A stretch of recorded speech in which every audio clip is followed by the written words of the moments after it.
This morning, a shocking result in Iowa sent political shockwaves across America and straight into Donald Trump's fortress. Democrat Caitlyn Dre pulled off an unprecedented upset, breaking the Republican supermajority in Iowa by flipping a seat Trump once dominated.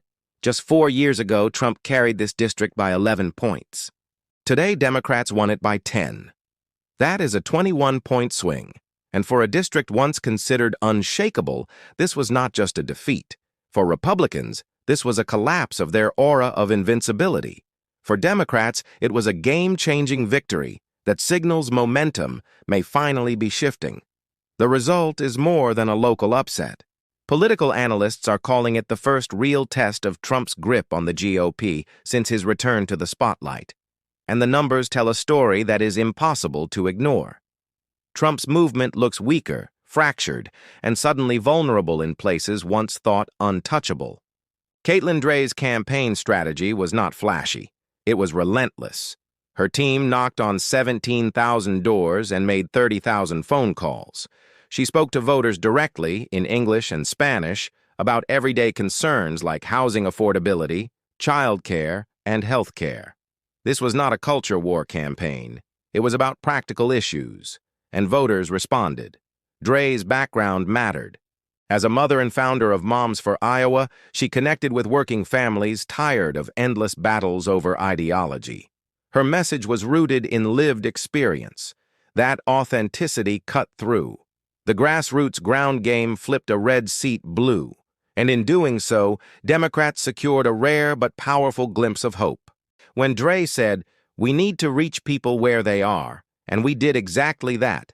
It captured the lesson that will now be studied by Democrats nationwide.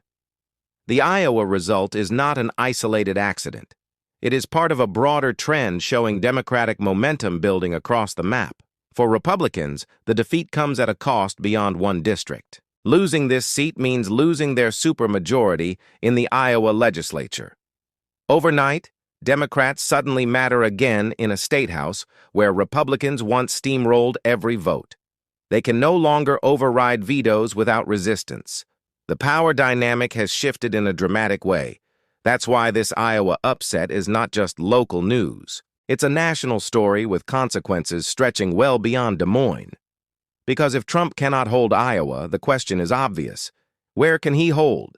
If his red wall is cracking here, what happens in Pennsylvania, Michigan, Wisconsin, Arizona, or Georgia? The GOP counted on Trump's political aura to shield them. But voters in Iowa just punctured that illusion with a decisive blow. And the timing could not be worse for Republicans. Polling confirms the same pattern. On the generic congressional ballot, Democrats now lead by 4 points, up from just 1. Party identification numbers have shifted 5 points toward Democrats since spring. Suburban moderates and unaffiliated voters are peeling away from the GOP, frustrated by Trump's influence. Even Republican strategists admit the problem. Karl Rove put it bluntly. You can gerrymander districts, but you cannot gerrymander demographic reality. Trump's response, however, is not to adapt. Instead, he is doubling down. He is demanding aggressive mid-decade redistricting in states like Texas. He wants to redraw maps again, even though Republicans already secured favorable lines in 2021. His message is clear: guarantee dominance in the House, no matter what voters say. But that strategy carries risks. Republican veterans are uneasy. Redrawing maps too aggressively could backfire by weakening incumbents in their own party. Democrats call it a blatant power grab. They say Trump is trying to rig the midterms before they even begin. Inside the GOP, the frustration is real, but mostly private. Publicly, Republican leaders still comply with Trump's demands. Privately, many admit they are trapped. That is the Trump paradox. Inside the party, he dominates. Outside the party, he alienates the very voters Republicans need. Iowa just proved it. A district once Trump owned is now getting in Democratic hands. That is a devastating warning shot. All eyes are now on the midterms, where these shifts could reshape the national map. The next 48 hours will not decide the future, but the next 2 years will. The question is whether Democrats can replicate Iowa's blueprint, or whether Trump's redistricting push will tilt the battlefield back in his favor. The stakes are enormous.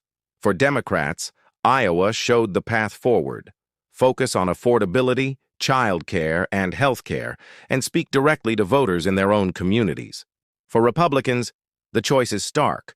Double down on Trump or begin to move away. If Democrats can repeat what happened in Iowa across other battlegrounds, Trumpism could face its first true collapse. If Trump succeeds in redrawing maps, he could lock in advantages that resist even major voter swings. Right now, the outcome is uncertain. But one fact is clear. Trump's aura of invincibility has been shattered. Every headline, every poll, every upset confirms it. The red wall is not unshakable. It is vulnerable, even breakable. For Democrats, this is a once-in-a-generation opening. For Republicans, it is a reckoning. And for Trump, it is no longer just about winning elections. It is about political survival itself. The Iowa upset will be remembered not as a minor local contest, but as a turning point, a crack in history. Whether it is the start of Trump's collapse or just one stumble on his march forward will depend on what happens next. So the question goes to you. Is Trump losing his grip on America, or will he claw his way back? Let us know what you think in the comments. Make sure you like, subscribe, and hit the bell so you don't miss what comes next. Because the fight for America's future is only beginning, and every twist from Iowa to Washington will matter. Stay tuned. This story isn't over. In fact, it's only just begun.